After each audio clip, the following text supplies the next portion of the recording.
বন্ধুরা, আমার পিছনে আপনারা যেটা দেখতে পাচ্ছেন যে আমার পিছনে একটা ফিল্ড আপনারা দেখতে পাচ্ছেন। সেখানে সবজি চাষ করা হয়েছে। আমাদের দেশের কৃষকরা আম, প্রতি বছরই এই শীতের মৌসুম এলেই তারা সবজি চাষ করেন এবং এই সবজিগুলা গ্রাম থেকে, গ্রামের প্রত্যন্ত এলাকা থেকে একদম শহর অবধি চলে যায় এবং সঠিক পরিচর্যা এবং সঠিকভাবে চাষাবাদ না হওয়ার কারণে অনেক কৃষকরাই আম, ভালো ফলনের পরেও তারা লস করেন, লাভবান হতে পারেন না। আপনারা দেখছেন যে এটা একটা সবজি ক্ষেত।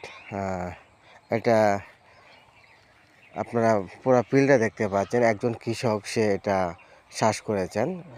সেটা লাউ ক্ষেত, লাউ চাষ করেছেন তিনি।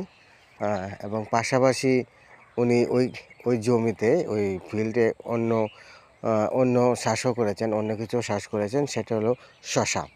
আপনারা দেখতে পাচ্ছেন লাউয়ের পাশাপাশি তিনি শশাও চাষ করেছেন।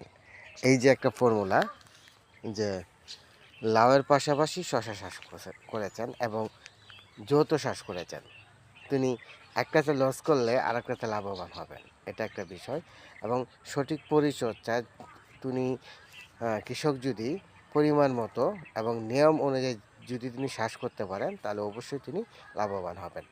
আমাদের দেশের গ্রাম থেকে একদম প্রত্যন্ত এলাকা থেকে যদি শহর পর্যন্ত রুটঘাট যাতায়াত, এই সবজি বা পণ্যদ্রব্য যদি আসা নেওয়ার ক্ষেত্রে যদি যোগাযোগ ব্যবস্থা ভালো থাকে, সেক্ষেত্রেও কৃষকরা কিছুটা ছাড় পেতে পারেন এবং লাভবান হতে পারেন।